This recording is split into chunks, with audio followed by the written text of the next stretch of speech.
Para dinasti zaman pertengahan Islam, khususnya kaum sultan dan bangsawan, saling berebut kekuasaan dan melakukan ekspansi besar-besaran untuk menaklukkan wilayah kekuasaan. Namun, apa jadinya jika kekaisaran Mamluk di istananya yang penuh dengan ketentraman dijajah oleh budak elit yang akhirnya bisa naik tahta di kerajaan Mamluk tersebut? Kisah kali ini adalah kisah cerdik penuh intrik licik dari Barquq yang berhasil menjadi benalu di Kesultanan Mamluk. Seperti apa kisahnya? Simak videonya berikut ini. Di istana Mamluk yang megah, para sultan naik dan jatuh seperti bidak catur. Mereka berkuasa hari ini bisa jadi korban pengkhianatan esok hari. Di tengah intrik politik yang kelam, seorang budak Kipchak bernama Barquq muncul sebagai penguasa yang mengguncang Mesir dan sekitarnya. Dari seorang Mamluk biasa yang tak dikenal, ia menjadi sultan pertama dinasti Burji. Kisahnya penuh dengan strategi, pengkhianatan dan perubahan besar dalam sejarah keislaman. Barquq lahir di antara suku Kipchak di stepa Asia Tengah. Sebelum ia dijual sebagai budak ke Mesir sebagai bagian dari sistem Mamluk, ia dididik dalam militer, seni berperang dan strategi berpolitik. Kepiawaiannya membuatnya naik pangkat hingga akhirnya ia menjadi amir besar dalam pemerintahan Kesultanan Mamluk. Saat itu dinasti Bahari yang telah berkuasa selama lebih dari 1 abad mulai melemah. Sultan-sultan yang berkuasa lebih sering menjadi boneka di tangan para Mamluk yang kuat, yang sebenarnya mengendalikan negara. Disinilah Barquq melihat celahnya. Seiring berjalannya waktu, Barquq menunjukkan bakat yang sangat luar biasa dalam kepemimpinan dan strategi militer.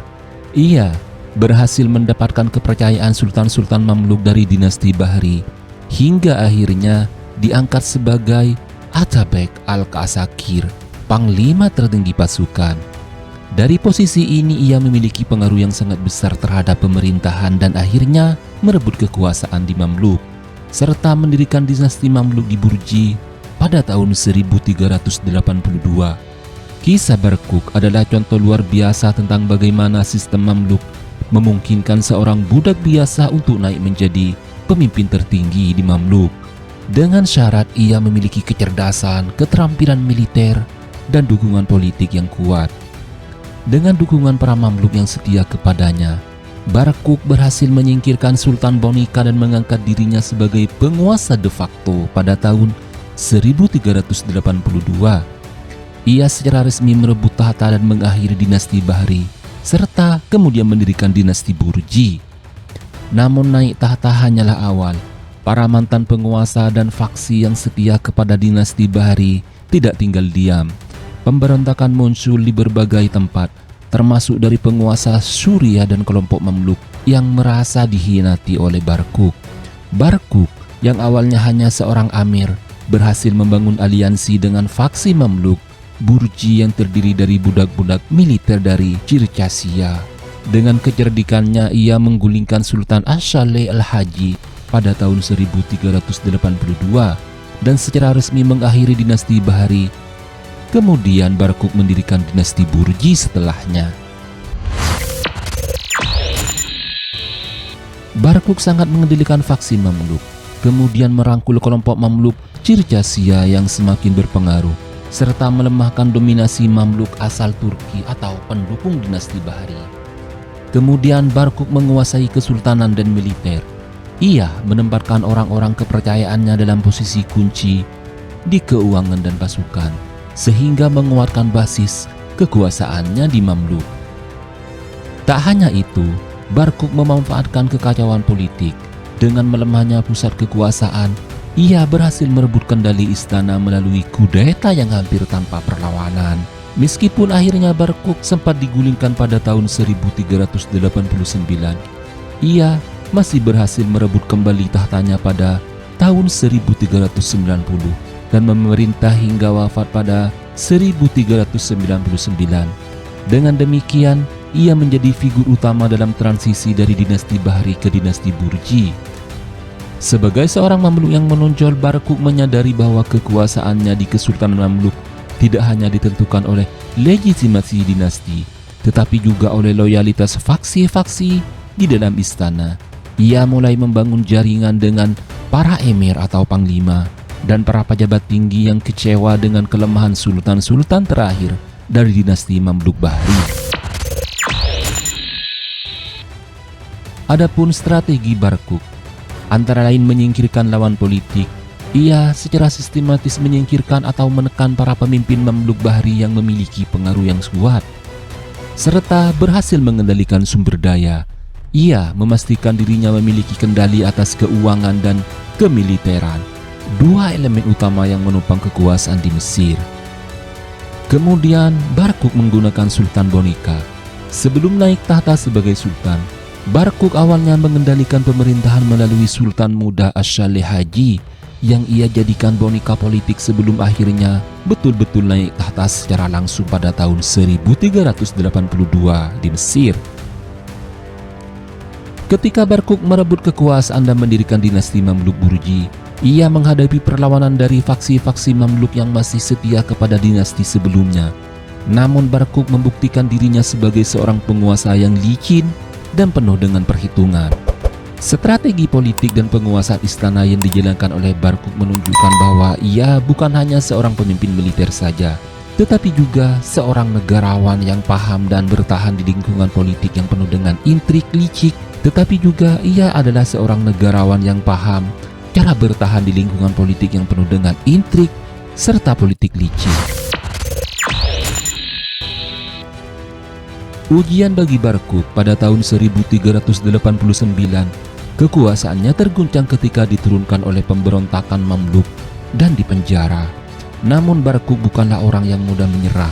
Dengan dukungan para loyalisnya, ia kembali ke tampuk kekuasaan setahun kemudian, serta berhasil membalas dendam dan meneguhkan posisinya sebagai sultan di Mamluk. Di bawah kepemimpinannya, Barkuk memperkuat birokrasi, membangun aliansi baru, dan mengatur ulang struktur militer. Ia juga menghadapi ancaman dari luar, terutama dari Timur Leng yang sedang memperluas kekuasaannya di wilayah sekitar Mesir. Perebutan kekuasaan dalam tubuh Mamluk merupakan pergolakan yang membawa Barkuk ke tampuk kekuasaan. Tidak terjadi tanpa perlawanan saja dari dalam kelompok Mamluk sendiri. Ada beberapa konflik utama yang ia hadapi, antara lain persaingan antara Mamluk Bahri dan Mamluk Burji. Kemudian Barkuk dari sini yang sangat licik berasal dari kelompok Burji, sementara faksi-faksi Bahri yang dulu berkuasa tidak menerima perubahan ini dan mencoba melancarkan perlawanan terhadap Barkuk. Pemberontakan Mamluk pada tahun 1339 membawa Barkuk sempat digulingkan dan dipenjara di Benteng Kera oleh kelompok Mamluk yang menolak kepemimpinannya. Namun setahun kemudian ia berhasil kembali merebut Kairo.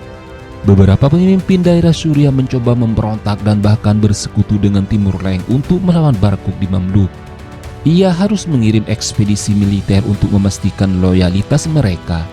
Persaingan di dalam kelompok Burji sendiri, bahkan setelah menjadi sultan, Barkuk masih harus mengendalikan faksi-faksi dalam kelompoknya agar tidak menjadi kudeta dari dalam. Meskipun menghadapi banyak tantangan, Barkuk berhasil mengatasi konflik-konflik ini dan mempertahankan kekuasaannya. Ini mencerminkan gelar kehormatan dalam tradisi Mamluk di masa Saifuddin, berarti pedang agama, sebuah gelar yang sering digunakan oleh para pemimpin militer dalam penguasa Islam.